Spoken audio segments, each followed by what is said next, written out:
시작하겠습니다. 안녕하세요. 네, 반갑습니다. 새로운 학원에서 새로운 클래스를 시작했네요. 우리 클래스는 자 아시다시피 심화반이고요. 정확히 말하면 심화 이론반이라고 되어 있죠. 근데 조금 차이가 있는 게, 저는 심화 이론반을 진행하면서 전에도 뭐 강의 계획서를 말씀드리긴 했지만 작년부터 방향을 조금 바꿨어요. 내용에 대해서만 치중하는 것들이 이게 썩 좋지 않다. 그러니까 뭐 이렇게 깊이 있는 내용들만 다루는 것들이 썩 좋지 않다는 판단에 의해서 작년 제가 심화반부터는 컨텐츠를 좀 바꿔가지고 오히려 여러분들한테 문제나 이런 것들을 좀 풀어드린다든가 좀 더 수험에 가깝게 만들었다고 이제 클래스를 변경했다고 보시면 돼요. 그래서 여러분들이 오늘 받으신 핸드아웃에서 보시면 벌써 이제 첫 페이지부터 이제 10점짜리 문제가 나오고, 두 번째 페이지 막 넘어가다 보니까는 막 50점짜리 문제 나오고 이렇게 돼 있죠. 네, 원래 이제 심화반 클래스에서는 문제나 이런 것들을 많이 다루진 않았었는데, 저 개인적으로 생각할 때는 뭐 다른 클래스에서도 말씀드렸었지만 분명히 무역실무 요즘 시험의 트렌드 자체가 무역실무 시험의 그 난이도 자체가 좀 떨어졌고요. 그건 뭐 부인할 수 없는 사실이에요. 팩트예요, 팩트. 대외환이 우리 시험 범위에 들어간 이후에 우리 무역실무 시험 문제 자체가 좀 쉬워졌어요. 여러분들이 연도별로 문제들, 기출문제들 이렇게 보시다 보면은 좀 쉬워졌구나라고 하는 걸 느끼실 수 있을 거예요. 그래서 2000년대까지는 문제들이 좀 어려웠었고요.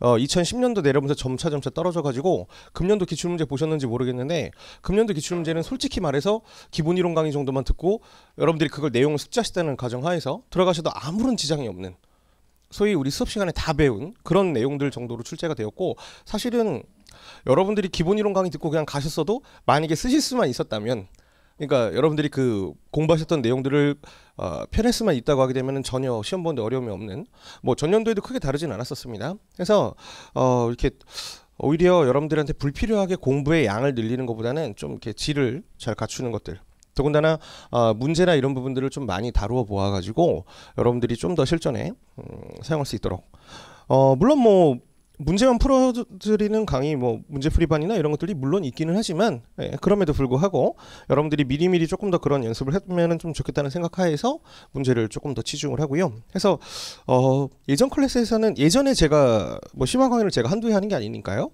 예전에 강의를 할 때는 논문이나 이런 것들을 굉장히 많이 봤었는데 그 내용들을 이제 좀 대폭 줄이고 대신 좀 컨텐츠를, 약간 문제형 컨텐츠를 많이 보아가지고 여러분들이 좀 문제 익숙할 수 있게 하는 게 이제 금번 클래스에서의 예전과의 좀 차이점이라고 보시면 되겠습니다. 해서 기본적인 강의의 진행 방식은 물론 뭐 기본서의 그 진도대로 나가기는 하는데요. 오늘 제가 말씀드렸듯 1권, 2권을 다 갖고 오라고 말씀드렸죠. 1페이지부터 끝페이지까지 순서대로 나가는 기본 이론 강의가 아니기 때문에 1권과 2권을 계속 같이 해서 볼 겁니다. 뭐 예를 들면은 조금 있다가 여러분들이 뭐 신용장 양도 파트도 조금 보셔야 되고요. 2권에 나오는 거죠. 그 다음에 뭐 비일과 관련된 부분들 역시나 2권에 나오는 거죠. 이런 부분들도 좀 보셔야 되겠고, 또 뭐 LG 관련된 것들, 이런 것들 2권에 나오죠. 역시나 그것들도 오늘 같이 공부하실 겁니다.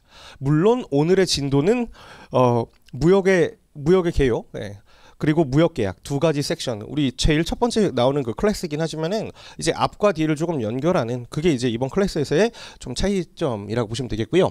해서 강의 교재는 아시다시피 제 기본서 교재랑 그리고 매번 나눠드리는 핸드아웃인데, 이제 핸드아웃 양이 좀 폭발적으로 증가할 거예요. 일단 오늘 나눠드린 거 몇 페이지인가 봤더니 24페이지네요. 그죠? 이게 끝이 아니죠. 지금 아직 준비가 안 돼가지고 못 드린 건데요. 이런 게 두 개 더 나갈 거고요. 오늘 매번 프린트가 거의 매 클래스당 한 이 정도씩은 나간다고 보시면 될 것 같아요. 그러니까 우리가 처음에 기본 이론 강의할 때는 뭐 기껏해야 한 섹션이 끝난 다음에 제가 키워드 체크 문제 나눠드리는 정도 수준이고, 어떤 건 풀어드리고 어떤 건 그냥 여러분들이 보시게 부탁을 드렸었는데, 심화 클래스에서는 이제 조금 더 많은 양이 나가고 조금 더 다양한 내용들이 나가게 될 겁니다. 핸드아웃 예시를 좀 보시면 강론별 주요 국제규칙들, 그런 부분들, 우리 책에 좀 덜 담겨있던 부분들 추가적으로 스터디하는 부분이 있겠고요. 그 다음에 우리 기출문제들, 여러분들이 많이 궁금해하시는데 기출문제들도 조금 풀어봐가지고, 근데 전에도 제가 강조했었지만 여러분들이 지금까지 있었던 관연도 기출문제를 모두 다 풀어야 될 이유는 없어요. 그 착각이신 거예요. 네. 예전에 나왔던 문제를 여러분들이 모든 문제를 다 풀어야 될 필요는 없다고요. 그건 이미 지나간 문제들이고요. 지나간 과거예요. 네. 그것들을 이거는 왜 책에 없지? 또는 이거는 내가 왜 못 풀지? 네. 왜 못 풀지라고 하는 것들은 정말로 문제가 이상했을 수도 있고요. 뭐 실력이 없을 수도 있겠지만, 그리고 아직 여러분들이 공부하셨던 내용들을 그 문제화 시키는 것들에 익숙치 않다 보니까 좀 그런 경우가 많을 거고요. 두 번째로 몇몇 내용들은 책에 아예 없을 거예요. 왜 없지라고 생각할 필요가 없는 게 그냥 그게 저의 마음이라고 보시면 좋은데, 굳이 기출문제가 나왔음에도 불구하고 제 책에 담지 않은 내용들이 있다면 그거는 제가 생각하기에는 그 문제는 다시는 나오지 않을 거라는 생각 하에서 안 담은 거라고 보시면 돼요. 저는 제 기본적인 지론은 그렇습니다. 여러분들이 지금 무역실무를 공부하시는 건 맞는데 관세사 무역실무 공부하시는 거고요. 대학교 다니시는 거 아니고 대학원 다니시는 것도 아니에요. 저는 제 목표는 여러분들 빨리 합격하시는 데 도움을 드리는 게 제 목적이지, 제가 뭐 무역실무 학문에 대해서 여러분들이랑 공유하고 이런 자리가 아니라고요. 그렇기 때문에 영원히 나올 것 같지 않은, 어찌 보면 너무 사족 같은 그런 지식들을 굳이 제 책에다 담으려고 노력하지 않았었어요. 제가 담는 건 어렵지 않아요, 사실. 저는 그냥 긁어다 붙이면 되지 않을까요, 제 책에? 예. 근데 그것들은 어찌 보면은 불필요한 작업이라고 생각해가지고 학생분들이 얻어갈 수 있는 엑기스만 가져가시면 좋을 거고, 또 제가 기본 이론 강의 때 말씀드렸었는데, 기본 이론 강의의 제 기본적인 여러분들 점수 타겟이 55점에서 한 60점 정도 맞으시는 게 제 기본적인 타겟이라고 말씀드렸습니다. 이건 100점 환산한 거고요. 이번 심화 클래스에서의 목표는 60점에서 70점 정도. 많게는 한 75점 정도, 이 정도까지가 제 목표의 타겟입니다. 즉 80점, 90점, 100점 가는 것들은 아예 처음부터 저의 목표 자체가 아닌 거예요. 네. 처음부터 이번 클래스에서도 여러분들 이번 클래스를 마스터 하신다고 하더라도 80점 나오고 90점 나오고 100점 나올 일은 없다는 게 제 말씀입니다. 그도 그럴 것이, 이런 강의를 안 해본 건 아닙니다만 이런 강의를 한다 하더라도 어차피 소화가 안 되고요. 두 번째로는 그런 점수가 나오지가 않아요. 네. 올해 여러분들 저번 주에 이제 합격자 발표가 났는데요. 합격자 커트라인이 몇 점이었는지 아시나요, 혹시? 모르시나요? 네, 말씀드릴게요. 53점 정도 됐었습니다. 물론 뭐 소수점도 있고요. 수석 합격자가 몇 점이었는지 아시나요? 제가 알고 있기로 61점입니다. 네. 61점 몇이겠죠. 어쨌든 여러분들이 이 레인지에만 들어가면 충분하다고 하는 겁니다. 자, 그러면 이 레인지에 들어간 90명의 친구들이 있으실 텐데요. 네. 그 90명의 친구들은 80점 넘는 과목이 막 나오고 할까요? 네. 안타깝게도 그런 경우들은 거의 없습니다. 네. 무역실무가 80점 나와서 합격해서 이런 친구가 존재할까요? 그러면 평균이 이렇게 나오지가 않죠. 대개 50점에서 60점 정도의 평균이 나올 때에는 거의 이제 뭐 정규 분표를 그리겠지만 대부분은 그렇습니다. 그냥 한 3과목 정도는 50점대 하나 깔고요. 한 과목이 한 60점 정도 나와가지고 네팅을 쳤더니 50점대 중후반 나오고, 이게 거의 다예요. 이렇게 합격자들의 정규 분포를 그려보면 대부분은 그런 식으로 그려져 있는 거라고요. 여기에 들어가는 게 현명한 방법이지, 어찌 보면은 들어가지도 않을 부분들을 노리다가 오히려 여기도 못 가고 일로 가버리는 게 더 문제예요. 네. 지금 여러분들 공부하시는 이 시점은 여러분들이 요즘 시기를 말하는 거예요. 여러분들이 공부하시는 지금 이 시기는 자료가 부족한 시기는 전혀 아니에요. 제가 공부하던 13년 전 2004년도입니다. 그때는 자료가 없었어요. 구할 길이 없었거든. 인터넷 카페에서 뭐 그런 것들을 구하기도 어려웠고, 온라인에서 그런 거래를 하는 것 자체가 쉽지가 않았기 때문에 정보를 얻는 게 자체가 어려워서, 그때는 우리는 막 스터디도 하고 강사님들 모셔가지고 막 어떻게 해야 될지 모르니까 막 알려주기도 하고 물어볼 기회들도 없고 그랬던 시기였고요. 그건 제 시기고요. 여러분들의 공부 시기는 그렇지 않아요. 여러분들은 공부 자료 얻는 게 어렵습니까? 얼마나 쉽게 얻을 수 있어요. 뭐 공부를 하면 할수록 그 자료는 늘어나는 거 아시나요? 지금 여러분들 여기 대부분에 계신 분들은 아마 2년차 유예생이신데요. 공부를 3년, 4년, 5년, 6년, 7년, 8년 계속 할수록 공부 자료들은 늘어나기만 하지 줄어들지는 않아요. 너무 많아가지고 어찌 보면 소화를 못하는 게 맞다고 생각해요. 네. 해서 저는 이제 이 시험의 정규 분포는 이랬고, 저는 근데 이제 이번에 타겟은 여기 정도가 저의 시험의 타겟이다 라고 하는 것들은 말씀을 드릴게요. 해서 일부 내용들은 여러분들이 강의를 들으시다가도 굳이 이런 것까지는 안 가져가도 될 것 같은데 라고 하면 좀 버리셔도 상관은 없고요. 기출문제도 마찬가지로 굳이 이런 것까지? 라고 하는 것들은 좀 버리셔도 돼요. 대외 회한을 벌이는 것들이야 치명적이겠지만 전혀 나오지 않을 것 같은 그런 이상한 문제들까지 여러분들이 모두 가져가려고 하지 마세요. 기출 문제를 뭐 다른 클래스에서도 넣어가지고 이제 뭐 문제를 풀어드리겠지만 이번 클래스에서도 몇몇 문제들 여러분들이랑 공유할 만한 좀 괜찮은 문제들, 이번 클래스에서는 쉬운 문제보다는 좀 괜찮은 문제들을 가지고 볼 생각이고, 너무 이렇게 뭐 문제를 미시적으로 보지는 않을 거예요. 뭐 이거는 답안을 이렇게 써야 되고요, 이렇게 너무 미시적으로 나가진 않겠지만 이런 문제를 봤을 때 어떤 식으로 좀 구도를 잡아가지고 어떤 식으로 그림을 그리는 거다, 그런 식의 강의를 하게 될 겁니다. 자, 그 다음에 월간 관세무역이라고 나와 있는데요. 사실 이거 틀렸어요. 이제 월간 아니고요. 말을 잘해야 되는데 개간이에요. 개간. 뭔 말이죠? 계절에 한 번씩 나온다는 뜻이죠. 3개월에 한 번씩 나오고요. 6개월에 한 번씩 관세사 시험 예상 문제라고 하는 것들이 그 잡지에 실립니다. 절대 여러분들이 보실 필요가 없는 게요. 그러니까 사서 보실 필요가 없는 게요. 이미 제가 필요한 것들은 다 나눠드릴 거고요. 여러분들한테 이번 클래스에서 다 나눠드릴 거고요. 보시면 알겠지만, 그리고 심지어 여기도 있어요. 오늘 자료에도 월간 관세무역 한번 볼까요? 자, 몇 페이지 보시면 나오냐면 몇 페이지, 한 뒤쪽에 가면 중간쯤에 보면 나올 것 같은데 6페이지부터 나오네요. 자, 6페이지부터 뭐 뒤에 쭉쭉쭉 나올 텐데 제목 한번 볼게요. 관세시험 예상 문제랍니다. 2012년도에 나왔다네요. 청약 및 승낙의 개념과 법적 성격에 대해 설명하시오. 솔직히 말해서 이거는 내가 강의할 게 없어요. 여러분들한테. 모르세요 이걸? 다 아시잖아요. 네, 이런 것들.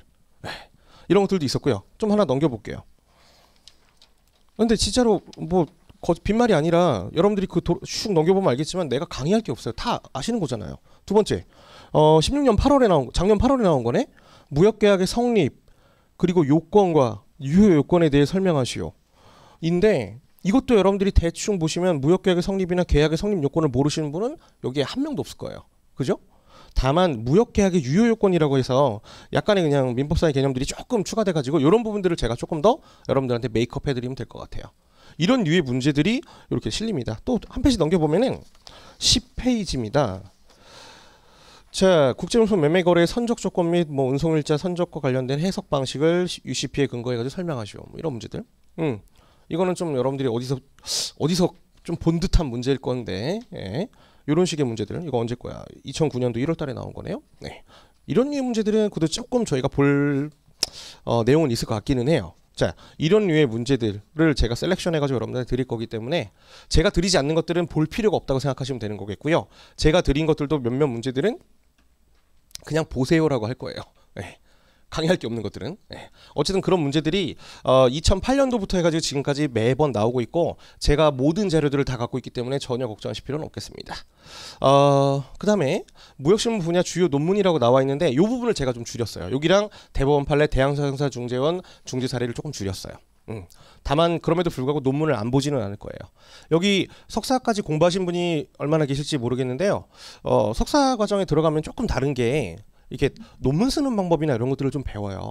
학부 때는 사실 그런 것들을 막 배우진 않잖아요. 그냥 뭐 논문 쓰는 그 한 학기 수업 같은 거에서 그냥 적당히 그냥 하는 건데 이제 사실은 우리 5시험짜리 문제가 어찌 보면은 약간 소논문을 쓰는 거다 보니까 여러분들이 일정한 그런 글의 패턴이나 형식들을 조금 보실 필요는 있어서 그런 정도 개념으로 샘플링한 논문들을 좀 보도록 할 거고, 조금 여러분들이 볼만하다, 예를 들면 이런 게 있었어 라고 하는 것들을 여러분들한테 공유하고 싶은 논문들은 좀 볼 거고, 대법원 판례는 많이 줄여서 제가 보기에는 두 개 정도면 충분할 것 같은데, 대법원 판례를 한번 쭉 결과만 판시사항만 보는 거 말고 왜 그런 결과로 치닫게 되었는지 이런 부분들을 한번 볼 거예요.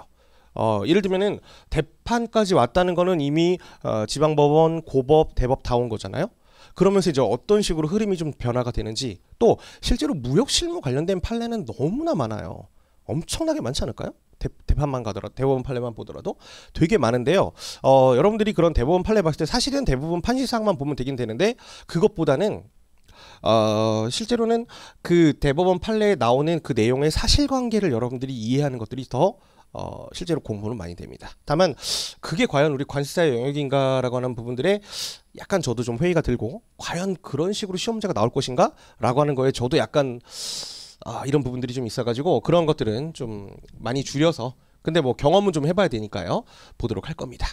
이렇게 제가 그 부분들을 줄였다는 건 무슨 말이냐면, 여러분들이 혼자 공부하실 때에도 여기 나오는 세 가지 관세와 무역, 논문, 뭐 대판 이런 것들을 좀 덜 보셔도 된다는 의미로 받아들여 주시면 좋을 것 같습니다. 웃긴 얘기지만 제가 공부할 때는 교수님, 강사님께서 그런 말씀을 많이 하셨어요. 너네가 이런 대법원 판례나 논문들을 많이 읽어봐야 이렇게 돌아가는 트렌드도 좀 많이 알 수 있고 뭐 이게 말 그대로 지금 현재 연구되고 있는 부분이니까 너네들이 이런 것들을 깊이 있게 봐야 돼 라고 해서 저희 때는 막 되도 않는 도서관 찾아가서 그 논문 막 복사해 오고 그거 우리가 얻어가지고 보고 이런 되게 웃긴 일이 많았었거든요. 네. 또 막 온라인으로 논문이나 이런 거 올라간 것들 막 다 보려고 하고 사실 근데 너무 어려우니까 그때는 저도 2004년도에는 저도 어린 학생이었으니까 그때는 저도 보다 무슨 말인지 잘 모르겠는 거예요. 또 판시사항이라고 보는데 판시사항 자체도 좀 글도 자체가 우리가 좀 안 읽히고 과연 이런 걸 봐야 되나? 했는데 그때는 좀 볼 필요가 있었던 것 같아요. 근데 지금은 문제 자체가 기출문제들을 보셔도 그런 것들을 몰라도 되는 차라리 그냥 조금 약간 트렌디한 내용들이 시험 문제 나오는 게 요즘에 추세인 것 같아서 좀 줄일 생각에 있습니다. 어쨌든 뭐 안 보지는 않고 다 다루기는 할 거고요. 국제규칙 관련해서 조금 더 첨언드리면 제가 수업 시간에 뭐 예를 들면은 조문별 스터디를 조금 덜 했어요. 기본 이론 강의 때. 예를 들면 뭐 UCP 조문을 가지고 스터디를 한다든가 이런 부분들을 좀 덜 했는데 그래서 조금 메이크업 할 생각이 있어요. 예를 들면 UCP는 뭐 풀텍스트 1조부터 39조까지 이런 것들 풀로 그냥 조문 스터디를 기준으로 우리 책 텍스트에 어떻게 이제 표현되는지 그런 것들을 좀 확인해보고 그 다음에 UCP는 좀 제가 케이스 스터디 문제를 얻어온 게 있기 때문에 그런 것들 케이스 스터디 문제 가지고 여러분들이랑 같이 풀어보는 그러니까 뭐 이런 거죠. 어떤 상황에 어떤 상황이야. 이거는 은행들이 수리를 해줄까? 수리를 안 해줄까? 라고 했을 때 제가 이제 그런 식의 문제를 놔드리면 여러분들이 미리 이건 수리가 될 것 같아. 근거는 뭐야? 이런 것들. 나중에 그 케이스 문제 하나하나가 다 나중에 우리의 10점짜리 문제가 될 거예요. 실제로 그랬던 사례도 있고 그런 문제들. 특히나 제가 모두 만든 문제가 아니라 우리 무역 결제 쪽에 석학이신 모 교수님께서 저희 스승님이시기도 하죠. 그분이 이제 만드신 자료이기 때문에 그분의 제자가 우리나라에 너무나 많아가지고 그 자료가 돌고 하는 거라고 보시면 돼요. 그 자료 공유하도록 할게요. 자, 그래서 시험 우리 수업의 단계는 이렇게 5가지로 뭐 여러분들 프린트 보시는 대로 나와 있고요. 대개 수업의 방식들은 요런 식으로 진행된다고 보시면 되겠습니다. 그리고 뭐 수업 때 일부 좀 빼놨던 순서상 여러분들이 보시는 게 조금 불편해 보이는 부분들 조금 재학습하는 거. 그 정도로 이제 우리 기본 교재를 활용을 하고요. 그다음에 조금 부족한 부분들을 이제 핸드아웃으로 보고요. 그 다음에 제가 생각하는 하이라이트가 있는데 여러분들 강의 자료에 몇 페이지야? 2페이지 정도 봐주시면 좋을 것 같아요. 제가 생각하는 하이라이트인데요. 뭐라고 나와 있나요? 2페이지 우측 하단에 무역실무 심화 이론반 모의고사 -1 나와 있죠? 문제는 5개가 아니고 4개네. 네 문제가 나와 있죠. 이거 뭘까요? 다음 시간에 시험 본다는 뜻입니다. 우리 어제 대요양 클래스 하신 분들 모의고사도 아니죠. 제가 문제랑 답까지 다 나눠드렸었고 여러분들이 그거 한번 써보셨죠. 사실 그런 거 되게 안 써졌죠. 문제를 그대로 나눠줬는데도 여러분들한테 도움 되게 많이 되는 작업이라고 생각합니다. 문제의 답을 여러분들이 만들어 보시고요. 저한테 낼 건 아니에요. 만들어 보시고요. 그리고 다음 시간에 언젠가쯤 갑자기 이 문제 4개를 나눠드리고 여러분들한테 쓰시는 시간을 갖고 그 다음에 제가 풀이해드리겠습니다. 풀이해드리는 거는 중요하지 않고요. 풀이해드리는 게 중요한 게 아니라 여러분들이 써보는 게 더 중요한 시간입니다. 또 이렇게 많은 친구들이 모여가지고 조금 긴장감 있게 쓰는 것들이 굉장히 중요합니다. 또한 그 전 단계가 더더욱 중요한데요. 여러분들이 이런 문제가 있을 때 답안을 직접 만들어 보는 것들 굉장히 중요합니다. 답안을 직접 만들어 봐야지만 답안을 쓸 수 있는 겁니다. 여러분들이 그냥 제가 지금 그 앞에는 뭐 이렇게 1번, 2번 10점짜리 문제가 나와 있는데요. 이거 가지고 집에 가서 그냥 여러 번 써보고 한다고 해서 여러분들 실력이 늘 것 같죠? 한계가 있어요. 그거는 그냥 책 베껴 쓰는 거랑 똑같은 거예요. 이거는. 그렇지 않아요? 여러분들한테 이거나 책이나 뭐가 달라요. 그죠? 직접 여러분들이 그런 문제를 보신 다음에 배점도 나눠가지고 이런 것들 좀 써봐야지, 이런 단어들 챙겨 넣어야지, 모범 답안 한번 만들어 보시고 그런 다음에 답안을 써야 그게 제대로 된 학습이 되는 거라 보시면 되겠습니다. 해서 매주 볼 거고요. 매주 여러분들이 좀 부담 가지실 거 알아요. 작년에는 제가 이제 그 모의고사 보는 시간만 되면은 수업에 안 들어오시는 분들도 계셨고요. 보통 그러니까 뭐 첫 시간에 이렇게 딱 수업을 봐버리면은 첫 시간에는 안 나와. 그리고 이제 두 번째 수업, 그러니까 두 번째 시간 되면 이제 다 와 있어. 너네 어디 갔다 왔니? 막 이렇게 하는.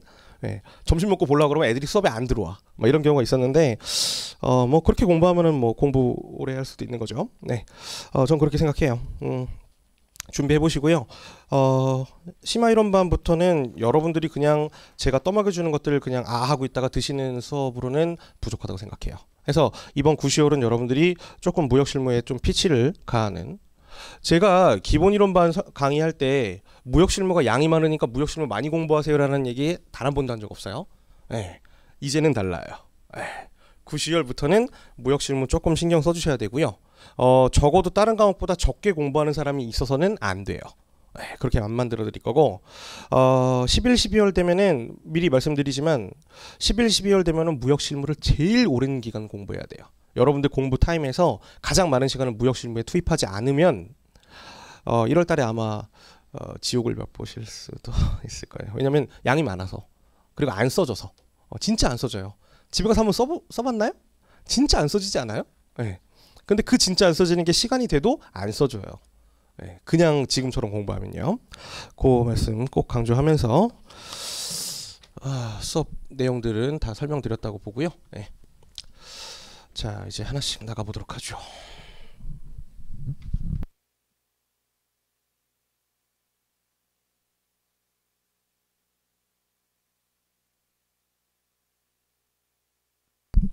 네, 아시다시피 뭐 저랑 같이 기본 이론 공부하신 분들은 지겹게 봤던 페이지죠. 무역 실무의 구성이 이렇게 이루어진다는 거. 이거 모르시는 분들 아무도 없을 것이고, 그 다음에 무역 계약의 성립이 4개, 이행이 5개, 종류가 1개라는 거. 더 모르시는 분들은 한 명도 없을 겁니다. 참고로 어떤 책을 보셔도 거의 다 이런 로직으로 운영되고 있고요. 만약에 제 책이 없으신 분들은 굳이 뭐 책을 사시려는 노력까지는 안 하셔도 돼요. 그냥 그 책 갖고 오셔서 보셔도 상관없습니다. 어차피 뭐 심화 이론 클래스 때 뭐 물론 뭐 몇 페이지라고 제가 안내는 해드리겠지만 적당히 그냥 그쪽 펴놓고서 같이 보셔도 상관없거든요. 네, 그래서 굳이 책 사실 필요는 없고요. 자, 무역계약의 성립이 이렇게 4개 단원으로 우리가 공부했었고, 우리가 비중이 얼마 정도라고 했었죠? 전체 수험에서의 비중이 대충 한 40에서 45% 정도. 그 다음에 여기가 이제 대충 50에서 한 55% 정도로 보았었고, 그 다음에 여기를 한 5% 정도 이렇게 보았던 것 같습니다. 제가 수업할 때도 역시나 기본적인 로직은 무역의 기초부터 이렇게 나가긴 할 텐데요. 1, 2, 3, 4 CIS까지 배우고, 그 다음에 무역계약의 종류를 위로 좀 올려서 요 사이에 보신 다음에, 즉 위에 거 5개, 아래 거 5개, 이런 식으로 수업이 나간다고 보시면 되고, 어찌됐건 앞뒤로 계속 왔다 갔다 할 거니까 제가 다음 시간에 1, 2권 다 갖고 오세요라고 하면 다 갖고 오시고, 그냥 어지간하면 그냥 다 갖고 다니시는 게 여러분들이 수업 때도 왔다 갔다 하면서 보기에 더 좋으실 거라고 보여져요. 자, 우리 무역의 기초부터 나갈 텐데, 우리 무역계약의 성립 파트는 잘 아시다시피 위에 2개 섹션은, 그쵸? 위에 2개 섹션은 기본에 대해서, 말 그대로 이론적인 부분들에 대해서 공부를 하셨었고요. 그 다음에 밑에 2개 섹션은 이제 규칙에 대해서 공부를 했었습니다. 네. 시험의 빈도는 뭐 물론 밑에 있는 인코텀스랑 CISG 파트에서 당연히 많이 나왔었고요. 다만 위에 있는 기본 이론 파트들도 여러분들이 조금 신경 써주셔야 되는, 주로 우리가 10점짜리 문제들을 많이 나왔던 파트로 기억합니다. 10점짜리 문제 정도로 보셨던 파트고요. 여기 내용들을, 오늘은 그 내용들을 조금 더 깊이 있게 보시도록 할게요. 자, 무역의 기초부터 나가도록 하겠습니다. 자, 우리 책 단원에 있는 항상 제 첫 페이지에 나왔던 부분이죠. 이제는 다 외우셨죠? 예, 이것까지 다 외우셔야 되는 부분이었죠. 예, 제 무역의 기초라고 하는 것들이 이렇게 3개의 파트로 구성이 되었었고요. 제일 첫 번째 파트에서 공부했던 것들이 무역이 뭔지, 무역에 어떠한 특수성이 있는지, 그래서 뭐 위험성도 있고 뭐 해상 운송이 주를 이루고 이런 내용들 보았던 것 같고요. 그 다음에 무역 실무가 어떤 식으로 이루어져 있는지, 그래서 뭐 무역계약의 성립부터 이행, 종료 이런 것들 보았었고, 또 세 번째 챕터에서는 뭐 무역 실무 과목들이 뭔지 이런 것들 보았던 것 같고, 그 다음에 그 섹션별로 어떠한 국제 규칙들이 있는지 보았었고요. 그 다음에 절차들, 그죠? 보았던 걸로 기억합니다. 절차는 조금 이따 한번 더 보실 거고요. 자, 그 다음에 두 번째 파트에서는 무역과 관련된 여러 가지 분류 방법들 보았었어요. 그래서 첫 번째 챕터에 나오는 것들이 우리가 거래 형태, 이거 우리 대외무역법에 나오는 특정 거래 형태에 따르는 분류였었죠. 대외무역법 대부분 수강하셨을 테니까, 현재는 우리 대외무역법에서는 특정 거래 형태라고 하는 게 인정 절차가 아예 빠져가지고 그냥 특정 거래 형태라고만 묶여 있는 거였고, 어떠한 것들이 특정 거래 형태라고 묶여 있었죠? 거래를 보았을 때 당사자 1대1 거래가 대부분 아닌 경우들이었고, 그래서 쉽게 그 거래의 내용들만 보아가지고는 대금의 결제 경로나 이런 것들이 쉽게 느껴지지 않는, 좀 쉽게 매칭이 되지 않는, 뭐 예를 들면 엄한 놈이 돈을 준다던가 엄한 놈한테 물건을 준다던가 이러한 거래들을 대체로 우리가 특정 거래 형태로 묶어서 보았던 것 같습니다. 그 내용들 조금 더 리뷰 스터디 하고요. 그 다음에 결제 방법에 따르는 분류는 잘 아시다시피 뭐 신용장이나 뭐 논 LC 방식 이런 식으로 우리가 구분해 가지고 보았던 것 같습니다. 아시다시피 우리 무역 실무에서 결제가 차지하는 것들은 굉장히 절대적이었죠. 실제로 우리가 제일 초반에 공부할 때 이거 좀 어려운데라고 했던 것들이 무역계약의 법리 파트에서 소유권의 이전 뭐 이런 것들이 조금 점유권 위험의 이전 좀 잘 안 잡히는데 라고 했었고요. 그게 안 잡혔던 이유는 그때 제가 제대로 설명을 다 드릴 수가 없었던 이유가 여러분들이 그때 결제나 이런 부분에 대한 이해가 좀 부족하기 때문에 결제와 관련된 부분들을 좀 덜 가지고 설명했기 때문에 마지막으로 서류 BL과 같은 서류들을 좀 덜 설명했기 때문에 그랬었습니다. 근데 아시다시피 우리 소유권의 이전이라고 하는 것들이 원칙이 현실 무역거래에서는 다 서류를 인도하는, 그죠? 서류의 권리가 넘어가는 시점에서 대부분 결제가 이루어졌었죠. 그걸로 우리가 소유권의 이전 시점을 명명할 수 있었고요. 자, 그만큼 결제 방법에 따르는 분류라고 하는 것들도 일견 중요할 수가 있겠습니다. 특히나 잘 아시다시피 신용장이라고 하는 것들, 신용장은 매매계약과 별도의 신용장 계약이라고 하는 것들을 맺는 거였잖아요. 잘 아시다시피 둘 간의 매매 계약이 있다 하더라도 그거는 둘 간에만 해당되는 것들이지, 얘네들이 신용장 개설을 하게 되면 그때부터는 기본적으로 개설은행이랑 수익자 간의 별도의 신용장 계약이 있는 거였고, 그쵸? 얘네들은 주연이었고요. 우리의 주연을 매끄럽게 하기 위한 조연들이 수도 없이 많이 존재했던 거죠. 뭐 여기도 있었고 뭐 많이 있었던 것 같아요. 이 사람들은 주연이고, 그래서 이러한 경우에는 신용장 계약의 경우에는 우리 수출상으로서 매도인으로서 매매 계약도 성실하게 수행해야 되고, 신용장 거래상의 수익자로서 그 계약도 성실하게 수행해야 될 의무가 있었습니다. 그만큼 결제 방식에 따르는 분류라고 하는 것들이 가지는 의미는 그 정도였던 것 같습니다. 기타 뭐 우리 그냥 분류상의 개념으로서 기타의 여러 가지 분류들을 보았던 걸로 기억하고요. 자, 세 번째 챕터에서 보았던 것들은 무역 계약이 성립이 되기 전까지 어떤 방법으로 하느냐, 어떻게 해서 여기까지 왔느냐, 이런 절차들에 대해서 공부하셨었고, 수업 목적으로는 맨 마지막에 있는 청약과 승낙 이 부분들을 우리가 보았던 것 같습니다. 우리가 청약과 승낙을 공부하시면서 지금 여기서 보시는 것들은 일반론적인 그냥 계약법에서 나오는 관습적인 내용들, 청약과 승낙에 대해 공부하시고요. 이것들을 사실 우리 뒤에서 CISG라고 하는 데서 청약과 승낙에 대해서 추가로 더 나오죠. CISG 제14조 내지 24조에 가보시면 청약과 승낙에 대해서 언급하고 있는 부분들이 있습니다.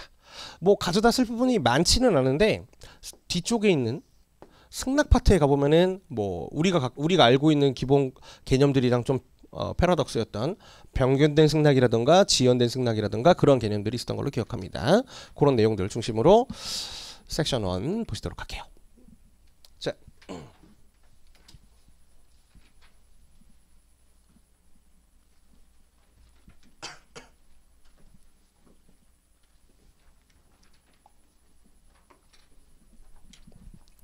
자, 무역의 개요부터 보시도록 하겠습니다. 뭐 우리 다 배웠던 부분들이죠.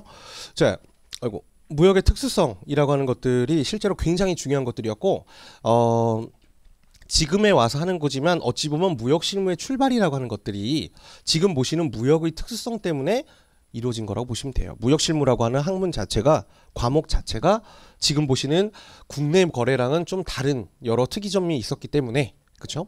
네. 그랬기 때문에 무역실무라고 하는 것들을 우리가 배웠던 거고요. 그죠?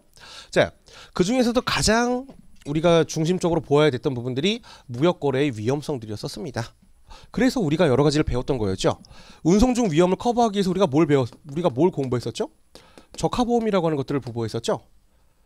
운송 중에 발생되는 위험이라고 하는 게 국내 거래랑은 다르게 빈도도 여러 가지였고 다양했었고요. 사고의 종류도 많았었습니다. 그렇기 때문에 우리가 그 리스크를 직접 테이킹하기가 어렵기 때문에 우리가 뭘 했었던 거죠? 우리가 보험자들한테 일정한 대가를 주고, 보험료죠.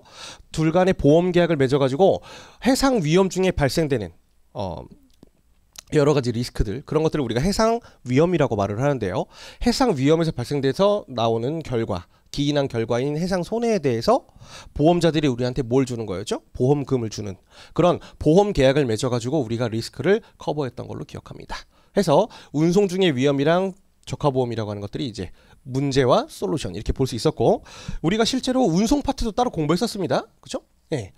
그래서 운송 파트를 공부할 때 제가 이런 말씀을 되게 강조를 그 수업 때 많이 강조했었어요. 운송이랑 보험을 항상 같이 보셔야 된다. 그래서 그런 것도 기억나시는지 모르겠어요. 해상운송 관련돼 가지고 국제규칙이 몇 개가 많이 있었어요. 뭐 헤이그 규칙도 있고 비스비도 있고 뭐 많잖아요. 근데 지금 우리 현행 규칙이 뭐예요? 아직도 헤이그 비스비 규칙이죠. 왜? 50년 지났는데 왜 아직도? 그게 그냥 not bad 하니까. 그게 아주 좋아서는 아니었었어요. 실제로 우리 고객들 입장에서 좋은 것들은 함부르크였죠. 고객들의 그런 권익을 많이 보호해 주니까, 운송 관련된 국제규칙만으로는. 근데 아시다시피 그거는 화주들은 좋아하는데 운송인들은 별로 좋아하지 않고요. 그러다 보니까 자기가 비용들을 올리고요. 그러다 보니까 실제로는 이상적인데 안 쓰이는 그런 규칙들이 있었던 거죠. 헤이그 비스비 규칙이 쓰는 이유는 아시다시피 여기 때문에 그런 거예요. 헤이그 비스비 규칙에서는 보상해주는 손해들도 굉장히 작았었습니다. 얼만큼 보상해줬었죠? 운송 중에 물건의 멸실손이 발생되게 되면 별다른 고지가 없었다라고 하게 되면 킬로그램당 2 SDR, 또 유닛당 666.67 SDR을 보상해 줬었고요. 또 컨테이너 약관이라고 하는 것들도 있어서 우리가 미리 포장과 관련해 가지고 고질하지 않았다면 그 컨테이너 하나를 그냥 포장으로 보아 가지고 그 컨테이너 하나를 666.7 SDR만 보상해 주기도 했었습니다. 또 심지어 운송에서의 운송 기간이라고 하는, 운송인들의 책임 기간이라고 하는 것들이 헤이그 비스비 규칙에서는 어디였죠? 태클 투 태클이었습니다. 즉 포트부터 포트까지만 보상을 해줬었어요. 아니 그럼 내륙운송지역은 어찌라고? 보상 안 해줬던데 어차피 그것도 상관이 없었던 거예요. 그렇기 때문에 그냥 그거는 싼 상품이었던 거고요. 대신 우리가 적하보험을 부부함으로써 적하보험에서 그런 부분들을 적절하게 보상을 해줬었거든요. 자, 잘 아시다시피 적하보험에서 어떤 식으로 보상을 해주죠? 우리가 일단 보험 가액이라는 것들을 먼저 협상을 합니다. 그죠? 네. 보험 가액을 협상하게 될 때는 협정보험 가액이라고 하는 게 있고 법정보험 가액이라고 하는 게 있었어요. 대부분은 협정보험 가액에 따라서 당사자 간에 협의를 해가지고, 왜? 우리 무역거래에서 나오는 물건들은 일반적인 상품이 아닌 경우들도 많으니까. 그죠? 시중에 파는 아무 데서나 다 파는 그런 물건들이라고 하게 되면은 그 보험 가액을 책정하는 데 좀 편하겠지만, 그렇지 않은 물건들이 많으니까는 대부분은 협정보험 가액을 통해 가지고 그 보험 물건에 대한 가치를 정했었고요. 그래서 보험 가액을 정해 놓고 그 다음에 보험 가액을 통해 가지고 우리한테 보상해 줄 수 있는 보험 금액이라고 하는 것들을 잡았었어요. 그죠? 자, 보험 금액이라고 하는 것들은 보험자가 우리한테 보상해 줄 수 있는 금액의 최고 한계였던 걸로 기억하고요. 그래서 보험 금액은 보험 가액이랑 같은 경우도 있고 다른 경우들도 있었습니다. 잘 아시다시피 보험 가액이랑 보험 금액이 같은 것들을 우리는 전부보험이라고 말을 했었고요. 이런 경우들이 있었죠. 보험 금액이 더 큰 경우들, 그런 것들을 우리가 일부보험이라고 했던 걸로 기억합니다. 거기까지는 괜찮은데요. 요거는 조금 문제가 됐었어요. 요렇게 되는 거. 이걸 뭐라고 했었죠? 초과보험. 초과보험은 뭐가 문제가 되었던 거죠? 초과보험 같은 경우에는 보험과 관련된, 그죠? 대원칙이라고 하는 것들을 무시하는 거였었어요. 보험의 대원칙이 뭐였죠? 보험이라고 하는 것들은 우리가 보는 적하보험은 손해보험으로서 보험자가, 죄송합니다, 보험 계약자 또는 피보험자가 입은 손해를 그냥 만회해 주는 것들이었지 이익을 주는 것들이 아니었어요. 보험의 원리가 뭐라고? 운송 중의 위험을 커버하기 위함이다 보니까, 운송 중에 리스크를 커버하는 것들이 목적인 거지 그걸 가지고 돈을 벌라는 게 아니라고요. 근데 초과보험이라고 하는 것들은 경우에 따라서 돈을 벌 수 있거든. 그러다 보니까 이런 것들을 여러분들이 우리 기본 이론만 때 보았었죠. 초과보험에 대해서 과실로서, 실수로서 그렇게 든 경우에는 그 초과분에 대해서 그냥 무시를 해버리고 실손을 보상할 수 있는데, 만약에 우리가 악의적인 목적으로 고의로 우리가 초과보험을 든 경우라고 하게 되면은 그게 보험계약의 무효사유였습니다. 기억나실지 모르겠어요. 보험계약의 무효사유, 우리 상법에 보면은 보험계약의 무효사유 중에서, 뭐 기억 안 나시는 분들은 이건 좀 찾아보시고요. 네, 보험계약의 무효사유 중에서 초과보험이 있습니다. 네, 그런 경우에는 악의적으로 우리가 초과보험을 들었다 또는 중복보험을 들었다라고 하게 되면 보험계약 자체가 무효가 될 수 있는 사유가 되기도 합니다. 또 공동보험이라고 하는 것들도 있었던 걸로 기억해요. 자, 그래서 보험 가액과 보험 금액의 그 결과에 따라 가지고 우리가 보험 금액이라고 하는 것들이 결정이 되었었고요. 네. 해서 운송 중 위험을 커버하기 위해서는 우리가 적하보험을 들어가지고 리스크를 커버를 했었고, 운송 중에 위험을 갖고 있는 자들이 보험을 들었었습니다. 그죠? 해서 운송 중에 위험을 갖고 있는 사람들을 우리 보험계약에서는 뭐 보험계약자 또는 피보험자라고 부를 수 있겠고, 대부분은 위험을 갖고 있는 자들이 아마도 피보험자가 될 가능성이 높았는데, 우리 대부분의 인코텀스로서 우리가 보험을 드니까 잘 아시다시피 적하보험을 들게 될 때 어떤 식으로 들었었죠? 이렇게 구분할 수 있었어요. 수출상이 보험계약 체결에 의무가 있는 조건들이 있었고요. 뭐 있었나요? CIF랑 CIP 조건이 있었습니다. 그죠? 그 다음에 나머지는 수출상이 임의로 들거나 수입상이 임의로 들었었습니다. 자, 어떤 식으로 분류할 수 있죠? 수입상이 임의로 보험을 드는 조건들 뭐 있었나요? E, F, C. 그죠? 수출상이 임의로 드는 조건들 뭐 있었나요? D. 뭐예요?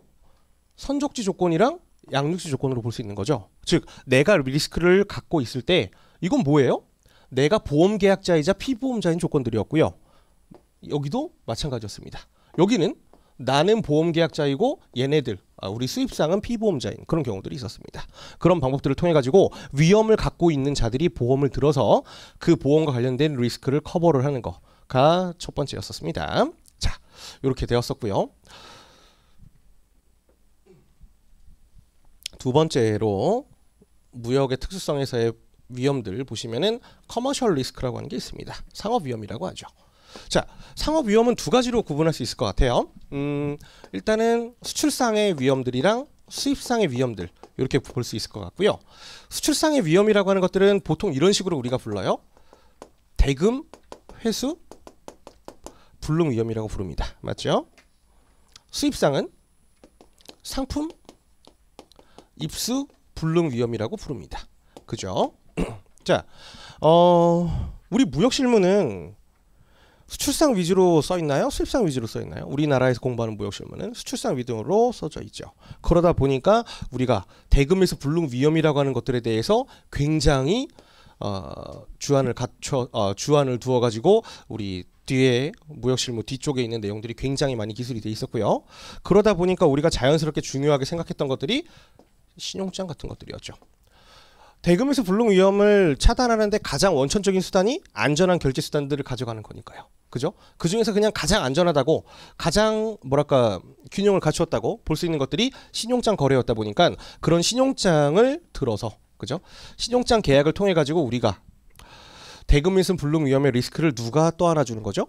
은행인 내가 개설은행이 떠안아주는 거죠. 개설은행이 대금 지급에 대한 보장을 해줌으로써 그죠? 대금에서 불능 위험에 대해서 1차적인 커버가 가능했었습니다. 물론 신용장도 위험은 많았었죠. 한계도 많았었고 서류를 구비해야 되고 혹시라도 돈을 못 받을 가능성도 있고 절대적인 회피 수단까지는 아니었지만 아무래도 신용장과 같은 결제 수단들로 커버하는 것들이 가장 현실적인 방법이다 라고 우리가 일컬었었습니다. 또 신용장 말고도 다른 결제 수단들을 사용할 수가 있었어요. 또 안전한 것들 뭐 있었나요? 뭐 포페이팅 같은 것도 기억나고요. 팩토링 같은 것도 있었을 거고요. 뭐 오픈 어카운트도 있고 뭐 에스크로우도 있고 뭐 여러 가지 방법들은 있죠. 대충 이런 상업 위험들을 커버할 때 가장 좋은 것들이 결제 수단들, 그죠? 결제 방식들을 나한테 유리한 방식으로 선택하는 방법이 있었습니다. 자, 그래서 이제 LC 등이라고 생각하시면 될 것 같고, 자, 그 다음에 더 확실한 방법은 수출상 입장에서 뭐가 제일 좋아요? 책에는 제대로 나와 있지는 않지만 수출상 입장에서 대금에서 불능 위험을 커버하는 것들의 가장 확실한 방법은 이거예요. 선지급. 이게 확실한 거 아닐까? 신용장이 뭐 필요해. 그죠? 신용장이 뭐가 필요해요? 그냥 선지급 받아버리면 대금에서 불능 위험은 없는 거지. 그죠? 자, 반대로 말하면 수입상 입장에서는 상품에서 불능 위험을 커버하는 데는 어떤 방법을 쓰면 돼요? 얘도 마찬가지로 후지급을 쓰면 되는 거예요. 즉 선지급 후지급이 뭐죠? 대금 결제와 관련된 시기를 조정함으로써 물론 선지급이나 후지급은 누군가한테 좀 바이어스가 있는 방법이기는 해요. 수출상이 절대적으로 유리한 반면에 수입상한테는 불리하고 반대로 그렇게 되어 있죠. 어쨌든 이런 방법들을 통해 가지고 누군가가 서로에 대한 신용도를 제대로 파악할 수가 없다라면 선지급이나 후지급 같은 방법들을 내밀면 그게 개런티가 되는 거죠. 그죠? 네. 물론 지금과 같은 결제 방식들과 관련된 부분들은 돈이 듭니다. 그죠? 돈이 들어요. 제가 수업 때 이런 얘기들 많이 했었죠. 제가 LC 방식을 만약에 제가 수출상이고 상대방이 LC 방식을 응해주면 저는 대금의 1 내지 2% 정도 깎아줄 용의가 있고 선지급 방식으로 당사자가 나한테 해준다고 하게 되면 나는 한 2% 정도 깎아줄 용의가 있다. 그죠? 네. 왜 그랬었죠? 내가 해야 되는 리스크 테이킹 비용들을 걔네들이 커버리지를 해줬으니까 그것들에 대해서 내가 그 대가를 지불하겠다는 거고, 나는 무역 거래를 하면서 뭐가 없는 거죠? 상업 위험들을 일단 받을 게 없는 거죠. 상업 위험이 없으니까 또는 적으니까 그거에 따라서 돈을 내겠다는 거예요. 자, 이것도 여러분들이 상업 위험이라고 하는 것들을 커버하는 것들도 마치 위에 보시는 여러분들이 제일 이해하시기 편한 적합보험처럼 비용으로 생각하셔야 되는 거예요. 근데 그게 필수적으로 이어지는 거다라고 보시면 되는 거죠. 저는 제가 머릿속에서 제가 무역을 한다고 생각할 때 가장 기본은 이런 위험들을 커버할 때는 공짜로 되지는 않아요. 다 돈이 드는 거다라고 들고, 돈이 드는 걸로라도 나의 위험을 커버할 수만 있다면 저는 그게 더 중요한 거라고 생각해요. 리스크를 안고 가는 것보다는, 그죠? 리스크를 안고 불안불안하게 거래하는 것보다는 오히려 내가 적게 먹는 게 더 낫다는 거죠. 네, 그런 방법을 통해 가지고 할 수가 있었고요. 자, 그 다음에 아까 제가 1 내지 2%라고 했던 비용들, 이런 걸로도 치환할 수 있을 것 같아요. 수출보험과 관련된 부분들, 그죠? 수출보험이 뭐였죠? 수출보험이라고 하는 것들은 어느 나라나 다 ECA 기관이라고 해가지고 익스포트 크레딧 에이전시라고 하죠. 수출 신용 보증 기관이라고 하는 것들을 두고 있습니다. 이거 WTO에서 말하고 있는 보조금에도 해당되지 않고요. 자, ECA 기관들을 두어가지고 그 ECA 기관들을 통해가지고 수출과 관련된 보험 상품을 만들어가지고 팔도록 하고 있고요. 거기서의 보험 상품은 이런 거였죠. 우리가 물건을 수출했을 때 혹시라도 받지 못할 대금들을 무역보험공사, 우리나라는 무역보험공사죠. 무역보험공사에서 대신 지불해주는, 그죠? 그쪽에서 보험금을 지급해주는 상품이었고, 대체적으로 우리가 생각하는 보험 가액의, 그죠? 우리가 사전에 고지하는 금액이겠죠? 사전에 고지하는 보험 가액의 95%, 즉 보험 금액이 95%, 즉 일부 보험인 겁니다. 즉 내가 순수하게 테이킹해야 될 리스크는 얼마? 약 5% 정도가 되는 거죠. 그런 수출 보험 관련된 상품들을 팔고 있고요. 사실 수출보험이라고 쓰는 게 좀 적절하지는 않아요. 왜냐면 지금은 수입보험도 생겼거든. 우리가 아직 기본 이론만 제대로 안 봤어요, 우리는. 자, 수입보험이라고 하는 것들도 생겨가지고 모든 상품들이 다 적용되지는 않지만 일부 내용들에 대해서는 수입하게 될 때의 리스크, 상품 입수 불능 위험에 대한 리스크들도 무역보험공사에 보험을 들어서 무역보험, 수입보험을 통해 가지고 일정 부분 커버도 가능합니다. 자, 그래서 상업 위험에 대해서는 대체로 지금 결제 방식이라든가 결제 시기라든가 수출보험 같은 이런 것들을 통해 가지고 우리가 리스크를 커버할 수 있다라고 하는 것들 배웠던 걸로 기억하고요. 비상위험은 어땠나요? 비상위험이 뭐였죠? 비상위험이라고 하는 것들은 당사자가 제어할 수 없는 리스크들이었었어요. 그죠? 수출상, 수입상이 아니라 수출상 소재국, 수입상 소재국, 그죠? 그런 국가들의 리스크들을 말하는 것들이었습니다. 그런 국가들의 리스크를 커버하는 것들이 사실은 제일 어려운 거죠. 당사자 간에 하는 것들은 어찌 보면 솔루션이 좀 명확해요. 당사자 간의 리스크는 좀 명확해요. 운송 리스크도 이제 적합보험으로 거의 공시처럼 나와. 근데 비상위험이라고 하는 것들이 테이킹하는 게 제일 조금 까다로워요. 그죠? 자, 우리가 기존에 배웠던 비상위험을 커버하는 방법들은 뭐 있었나요? 뭐 물론 책에도 있지만 일단 비상위험을 커버하게 될 때 제일 현실적인 방법은 역시나 그것도 결제 방식이었어요. 그죠? 결제 방식 중에서도 뭐 신용장이나 이런 거 사용하는 것들도 있었고요. 그 중에서도 확인 신용장이라고 하는 것들 기억하실 거예요. 확인 신용장이 뭐였죠? 수출상의 소재 국가 또는 수입상의 소재 국가나 수입상의 거래 은행인 개설은행의 신용도가 부족하다고 할 때 별도의 은행을 두어가지고 개설은행과 동등한 위치로 두는 그런 방법들이었습니다. 해서 확인 수수료라고 하는 것들이 역시나 또 들어요. 또 돈이야. 다 비용이야. 그렇지만 그걸 통해 가지고 비상위험이라고 하는 것들을 상당 부분 커버할 수 있었고요. 또 우리가 알고 있던 결제 방식 중에서 약간 금융기법으로 볼 수 있는 뭐 포페이팅이나 이런 방법들도 효율적인 수단이 되기도 했었습니다. 그죠? 안 쓸게요. 자, 그리고 수출보험이나 이런 부분들도 어느 정도 커버가 가능하죠. 수출보험에 부부함으로써 비상위험이라고 하는 것들을 커버하는 것들도 역시나 가능했었습니다. 환율 변동의 위험인데요. 이거는 비상위험에서 하나 더 빼놨는데 우리 매매계약에서도 비상위험을 커버하는 방법들이 있지 않았나요? 매매계약에서도 어떠한 조항들을 삽입함으로써 비상위험을 커버할 수 있는 수단이 있지 않았나요? 불가항력 조항 같은 것들, 포스 머저 같은 것들. 불가항력이 뭐였죠? 당사자가 제어할 수는 없다는 현실이었잖아요. 그게 바로 비상위험이랑 거의 치환되는 거 아닐까요? 불가항력 조항들을 집어넣음으로써 그런 비상위험들이 발생했을 때 일단 무역계약의 이행이라고 하는 것들을 잠깐 정지를 시켜 놓았다가 그런 사건들이 모두 다 마무리되었을 때 다시 매매계약에 대한 이행을 할 수 있도록 하는 조항들이 불가항력 조항이었죠. 또 불가항력 조항보다 조금 동생격인 조항 뭐 있었죠?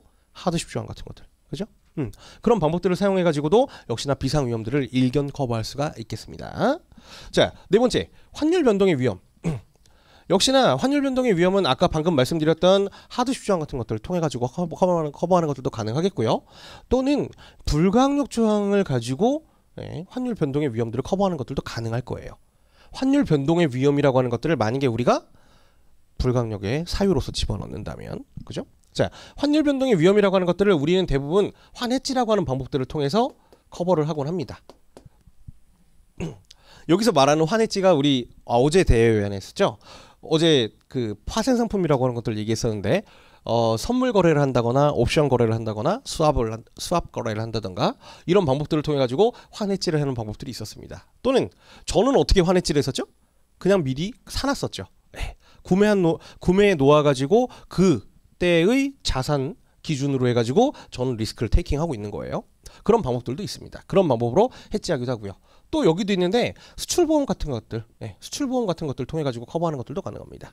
자, 환율 변동의 위험은 그래서 뭐 하드십 조항이나 불가항력 조항 같은 계약상의 조항, 환해지하는 방법들, 수출보험 이런 것들 통해 가지고 역시나 커버가 가능할 것 같아요. 자, 다섯 번째, 가격 변동의 위험인데 우리 책에 나오는 것들은 일단 계약상의 조항으로서 뭐 프라이스 에스컬레이션 조항 이런 것들이 있었습니다. 이게 뭐였죠? 신축 조항이 가격에 대해서 미리 합의해 놓지 않는 조항들이 있습니다. 그죠? 자, 그거 말고 여러분들이 또 하나 좀 떠올려 보시면 좋겠는 게 여러분들이 그 청약에서 배웠던 것들 중에 하나인데요. 청약에서 배웠던 것들 중에 가격이 막 수시로 변동 가능한 조항이 있었어요. 뭐였죠? 시황 변동 조건부 청약. 그죠? 그게 뭐예요? 가격이 바뀔 수 있다는, 수시로 가격이 바뀌는 그런 청약들을 말하는 거잖아요. 우리가 왜 옛날에 인터넷에서 구매할 때 제일 짜증나는 거 10,000원인 줄 알고 딱 클릭해서 들어갔더니 11,500원으로 올랐어. 엄청 짜증나잖아요.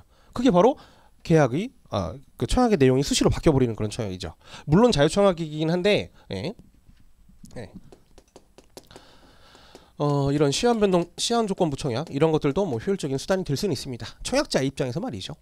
이런 부분들도 역시나 가능할 수 있을 것 같고요. 자, 기타의 뭐 여러 가지 위험들 엄청나게 많을 거예요. 우리 무역실무에서 배웠던 리스크라고 하는 것들은 정말 수도 없이 많았었습니다. 그죠? 뭐 관습의 위험도 있었고요. 당사자 간에 제어할 수 없는 당사자가 직접 인지하기도 어려운 관습, 언어 뭐 등등등등의 엄청나게 다양한 위험들은 존재했었습니다. 그래서 그런 위험들을 커버하는 것들이 우리 무역실무의 처음과 끝이었다고 보셔도 과언이 아니에요. 그죠? 지금 제가 좀 단편적으로 설명을 드리지만 뭐 보험부터 해가지고 신용장이나 이런 것들은 뭐 다 조금씩은 우리가 언급을 좀 했었잖아요. 이런 것들이 우리 무역실무의 거의 전부라고 보셔도 되는 거죠. 일부만 다이제스트한 거긴 하지만. 자, 두 번째, 무역의 특수성의 두 번째는 해상 운송이 주를 이룬다는 것들이 있었습니다. 자, 아시다시피 우리 무역 운송 공부할 때요, 그냥 그렇게 봤었죠. 무역 무역 운송 단원 자체가 해상 운송, 기타 운송 두 가지로 나눴었고요. 제가 수업 시간을 할애할 때도 무역 운송의 수업 시간이 열이었다면 저는 아마 6 정도를 그죠? 6 정도를 아마 해상 운송에 할애했을 거예요. 그만큼 해상 운송이 출발도 했었고 한 7 정도 했겠죠. 출발도 해상 운송으로 출발을 했었고 가장 많은 물동량을 가지고 있기도 하며 당사자 간에 다투어야 될 이슈 사항들도 굉장히 많았었습니다. 항공운송은 어때요? 항공운송은 우리가 안 배운 건 아닌데 적게 배웠죠. 왜? 배울 게 많지 않거든. 항공운송에 우리가 뭐 탑재 기술을 배울 건 아니니까. 또 운송 자체가 좀 더 심플하고요. 또 항공화물 운송장 기억나시죠? 항공화물 운송장은 기본적으로 별로 이슈사항 자체가 없는 문서들이었었어요. 기본적으로 기명식에다가 원본 서류 한 통이 물건에 붙어서 가죠. 그러다 보니까 그거 관련해서 뭐 서류를 분실한다거나 뭐 여러 가지 뭐 물건이 늦게 도착하고 서류가 늦게 도착하고 이런 리스크들이 없는데 해상 운송은 그런 것들이 의외로 많았었죠.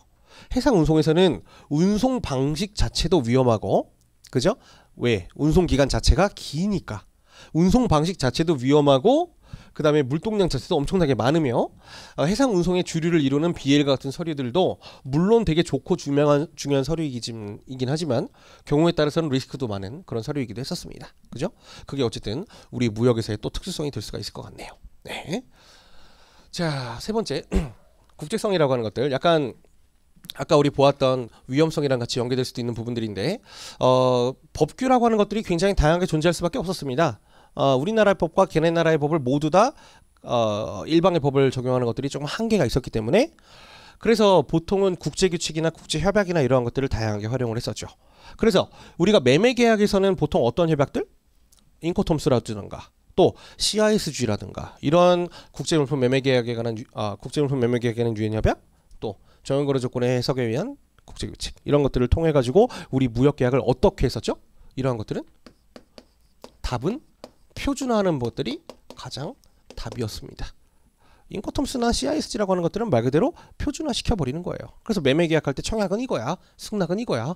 너네들의 거래 조건을 이렇게 11가지로 나눠놨으니까 그 중에서 골라 먹어봐. 위험 이전 시기는 거기다 라고 일정 부분 누군가 합의해 놓은 것들을 우리가 차용에다 쓰는 것들, 이게 가장 현실적이었는 거였죠. 근데 그랬었고요. 또 결제에서는 어떤 것들이 있었어요? 대표적으로 뭐 UCP 같은 것들이 있죠. 그래서 UCP라고 하는 것들은 우리가 매매계약에서 합의하는 거였나요? 아니에요. 매매계약에서 당사자들이 합의하는 것들은 신용장 방식으로 한다는 걸 합의하는 거지, UCP를 사용하고 이런 것들은 누가 정하는 거? 은행이 정하는 거였습니다. 우리 매매계약은 아시다시피 자유계약이에요. 정말 자유계약이고 당사자 자치 원칙이라고 하는 것들이 받아들여지며 기본적으로 수출상과 수입상은 동등한 이치를 가집니다. 다만 우리가 바로 여기서 보실 종속계약의 경우에는 조금 달라요. 종속계약의 경우에 뭐가 있었죠? 결제, 운송, 보험이 있었는데 다 아시다시피 결제, 운송, 보험을 하게 될 때 은행들이나 운송인들이나 보험자들이나 우리보다 어찌 보면 약간은 비교 우위에 있다고 보아도 무방하죠. 그래서 이 새끼들은 우리한테 어떤 걸 들이밀죠? 계약서를 들이밀기는 하는데 얘네들이 뭐 신용장이라고 할게요. 얘네들이 들이미는 LC라고 하는 것들은 내가 몇몇 내용들을 정하기는 하는데 그 몇몇 내용들 빼고는 제가 마음대로 다 정해요. 운송장도 내가 알려주는 몇몇 내용들을 빼고는 지들이 내용들을 앞뒷면을 다 써놔요. 그죠? 보험도 마찬가지였어요. 내가 알려주는 앞장, 그죠? 신용장도 마찬가지고 다 앞에 나오는 대부분은 상단에 나오는 그 내용들을 제외한 나머지 모든 내용들을 지들이 먼저 작성해가지고 계약서에다가 박아놓았죠. 그래서 여기다가 UCP에 의한다, 여기다 헤이그 비스비 규칙에 의한다, 여기 뭐 MIA나 이런 것들을 참조하겠다. 대부분 뭐 MIA라고 쓰지는 않고 영국의 법과 관습을 따른다 이렇게 되어 있죠. 자, 이런 식으로 넣어놓는 부합계약의 형태들이기 때문에 이것들도 역시나 뭐예요? 표준화해 놓은 거예요. 네. 상관습이나 법규의 존재가 다양하기 때문에 이것들을 누가 표준화하는 거다? 은행들이나 운송인이나 보험자들이 지들이 나름대로 표준화해 놓은 거예요. 그래서 완벽한 자유계약이 아니라 부합계약이자 일정 부분 요식계약이었었죠. 자, 다수의 종속계약이 들어가는 거 계속 말씀드리면 결제나 운송이나 보험을 옛날에는 내가 직접 가서 했는데, 내가 직접 들고 갔는데, 리스크 내가 떠안았는데 이제는 그런 것들을 다 분산한 거죠. 역시나 이것도 비용이에요. 누군가한테 돈 주면서 신용장에서 얼마나 많은 비용이 들어갔었어요? 신용장 드는 비용들 뭐 있었나요? 신용장 개설하는 비용도 있었고요. 통지하는 비용도 있었고요. 네. 그 다음에 여러 가지 뭐 제반 뭐 확인해주고 내용들 설명해주고 이런 것들도 다 수수료로 받고요. 서류 준비해가지고 은행에 내고하게 되면 내고 관련된 피도 받고요. 그 다음에 서류 송달하는 비용들, 재심하는 비용들, 또 제반 수수료들 뭐 이런 것들을 다 누군가가 청구해서 받아야 되는, 그죠? 대부분 신용장 방식에서는 기초는 수입상이 내는 거긴 했지만 어찌되었건 비용들이 발생이 됐었고요. 여기도 마찬가지입니다. 운송인들한테 운임이라고 하는 것들을 주는, 그죠? 보험자들한테 보험료라고 하는 것들을 주는. 다만 그러면서 우리 무역이라고 하는 것들이 더 효율화되고 전문화된 거죠. 세분화되고 그런 방법들을 통해 가지고 우리가 종속계약을 쓰면서 운영을 하고 있습니다. 잘 아시다시피 종속계약이라고 하는 것들은 조금 특징적인 부분이 종속계약을 맺는 당사자랑 수출입상이 모두가 링크되어 있지는 않습니다. 그죠? 이런 거였죠. 뭐 예를 들면 신용장을 예를 들면요. 신용장을 개설을 신청하는 개설 의뢰인들은 수입상이에요. 근데 얘는 아시다시피 신용장의 당사자가 아니야. 에? 신용장의 당사자라고 할 때 우리 누구 얘기해요? 개설은행, 수익자, 있다면 하긴은행. 얘는 안 넣잖아요. 왜? 얘는 신용장 개설의 당사자인 거지 신용장 계약과는 별다른 그건 없는 거죠. 그냥 뒤에 빠져있는 사람이었죠. 그죠? 자, 실제로 신용장 계약은 누구랑의 계약? 얘가 아니라 수익자랑 개설은행의 계약이었고 수출상만 관련되는 부분들이었습니다. 여기는 어때요? 운송계약은 뭐라고 쓰는 게 정확할까요? 송화인이라고 써야 되겠죠. 네. 송화인 간의 계약, 송화인과 운송인 간의 계약입니다. 이것들을 가지고 뭐 수화인이 뭐 이래라 저래라 뭐 이렇게 할 권한들은 따로 없는 거예요. 수화인들에 대한 지정 방식들도 내가 정하잖아. 그죠? 어떻게 정했었어요? 수화인을 지정하는 방법들. 기명식으로 네 거야라고 하기도 했었고요. 지시식이라고 해가지고 to order of 뭐 쓰기도 했었고요. 아예 안 써버리기도 했었어요. 네. 뭐예요? 송화인은 적혀있는데 수화인은 안 적혀있는 거야. 그만큼 강했었고요. 또 비일은 그랬었고, 여러분들 C 웨이빌에서는 어땠나요? C 웨이빌 기억나죠? 뭔지? 네, C 웨이빌에서는 기명식으로 작성하기는 하는데 그 물건에 대한 처분권들을 목적지에 도착할 때까지 누가 갖고 있었죠? 송화인들이 갖고 있었어요. 네. 송화인들이 계속 갖고 있어서 이것도 가능했잖아요. 뭐 1타 쌍피도 하고 1타 3피도 하고 막 이러고 했었잖아요. 노 디스포절 이런 것들을 집어넣지 않는 한 기본적으로 송화인들이 다 마음대로 주무를 수 있었습니다. 그죠? 여기는 보험 계약자가 그런 부분들을 주무르죠. 네. 물론 보험 계약자가 자기인 경우도 있고, 그죠? 네, 남인 경우들도 있기는 한데 어쨌든 보험 계약자랑 보험자랑 둘이서 합의해가지고 내용들을 정하는 거지, 피보험자가 갑자기 나타나가지고 뭐 보험 가액을 어떻게 늘어나라고 하는 걸 직접적으로 조정하는 것들은 힘들었었어요. 그거를 그냥 매매 계약을 통해 가지고 얘네들한테 알려주고 합의하는 것들이지, 실제로 그거를 보험자들한테 직접 가가지고 뭐 야 보험 가액을 더 올려, 보험 금액 비율을 더 올려, 이런 것들 불가능했었습니다. 그거는 얘네들한테 요구하는 거였습니다. 즉 종속계약이라고 하는 것들의 특징이 종속계약을 맺는 당사자 간의 거래이지 그 반대편에 있는 카운터파티의 당사자랑 어떠한 연관관계가 지시관계가 따로 있는 것들은 아니다 라고 하는 게 특징이었습니다. 어찌됐건 우리가 하는 마스터 계약인 매매 계약을 통해 가지고 지금과 같은 종속 계약들 뿐만 아니라 사실 종속 계약의 종류는 많을 거예요. 이런 종속 계약들을 통해 가지고 우리가 거래를 좀 더 풍성화, 전문화, 세분화 했었던 게 특징이라고 보시면 되겠습니다. 지금까지 우리 무역의 5가지 특수성 보셨었는데요. 이게 어찌 보면 우리 그냥 그 무역에 대한 그냥 전체라고 보셔도, 미니맵이라고 보셔도 무방한 부분이라고 보실 수 있겠어요. 자, 세 번째 무역의 대상인데요. 자, 무역의 대상에는 요것만 가지고 했을 때 우리가 어떤 무역이라고 했었죠? 상품만 가지고 했을 때 협의의 무역이라고 했었고요. 그 다음에 여기까지를 다 보았을 때를 우리가 광의의 무역이라고 했었던 걸로 기억합니다. 맞죠? 자, 우리 대무역법에서는 어떻게 보고 있어요? 대무역법에서는 상품, 용역, 기술 이러한 것들을 전부 다 물품 등이라고 정의를 해가지고 얘네들을 전부 다 대무역법의 범주로 집어넣었었습니다. 관세법에서는 기본적으로는 상품만이죠. 용역이 들어가지는 않고요. 물론 용역 중에서 무형재산권이라고 하는 것들을 일부 과세하기는 해요. 또 생산지원비나 이런 것들을 일부 과세하기는 해요. 근데 그건 메인 테마는 아니잖아. 사실 통관의 대상이 아니잖아요. 평가의 대상인 거죠. 그래서 관세법에서는 굉장히 협의의 무역으로 보고 있고, 우리 무역실무는 조금 협의의 무역과 이런 것들을 같이 보기는 하고요. 우리 대무역법에서는 이것들을 전부 다 통틀어 가지고 함대 보고 있었습니다. 자본은 이건 우리 외국환거래법의 영역이었죠. 어쨌든 무역이라고 하는 것들은 뭐였기 때문에 법체계와 상관세비 상이한 국가 간에 소재하는 수출 입상이 물품을 매개로 하는 거래였기 때문에 그 물품에 얘네들은 들어가는 거다. 그죠? 기본적으로는 들어가는 거다라고 보실 수 있겠고, 자본을 거래하는 것들도 기본적으로 무역이 될 수는 있는 거다라고 다시 정의할 수 있겠습니다. 그죠? 꼭 우리가 뭐 어떤 물건을 팔아야지만 무역이 아니다라고 하는 것들을 느낄 수 있는 거겠고, 자, 그러한 물품들이 뭐였죠? 다 기본적으로 거래하게 될 때는 거래하기 전에 불특정물 형태로 또 선물 형태로서 거래를 했었습니다. 그죠? 현물 형태로 거래하는 사람 없고요. 특정물 형태로 거래하는 사람 없다고 보시면 됩니다. 그죠? 원칙이 그랬었고, 그랬다가 매매계약 체결 이후에 이 불특정물을 특정화 시켜줬었습니다. 그거를 우리가 특정이라고 부르기도 했었고요. 인코텀스에서는 어떤 용어들을 썼었죠? 특정한다고 할 때 누군가의 임의 처분하에 둔다고 말을 하죠. 누군가의 임의 처분하에 두어서 네가 가져갈 수 있게 특정해 놓는 거를 말을 했었습니다. 그럴 때 물건에 대한 물건이 이제 선물이 이제 현물이 되는 거겠고, 그때 우리는 물건을 인도한다고 표현하기도 하지요. 자, 그런 방법들을 통해 가지고 했었고요. 다만 우리가 경우에 따라서는 특정물의 상태로서 또 현물의 형태로서 거래를 하는 경우들도 물론 있기도 합니다.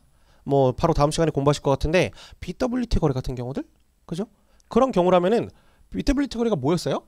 보수창고에서 거래하는 건 맞는데 BWT 거래가 조금 특이한 게, 물건을 특정물 형태, 현물 형태로 거래하는 게 이미 물건들을 다 구비해 놓은 상태에서 매매계약 체결되지가 않았고, 근데 목적지에다 갖다는 놓았고, 그래서 그 사람들이 와서 직접 바로보고 그때 매매계약을 해도 되고 안 해도 되는, 그죠? COD랑 헷갈리면 안 돼요. COD는 매매계약을 한 다음에 결제하는 방식이고요. BWT는 거래 형태인 거고요. 자, 그런 부분들이 조금 차이가 날 수 있겠습니다. 이렇게 하는 방법들이 있기는 있었다. 다만 대부분은 다 불특정물 그리고 선물 거래로서 그 거래 형식을 잡는다. 까지 첫 시간에 보셨습니다. 네, 조금 쉬셨다가 두 번째 시간 보도록 할게요.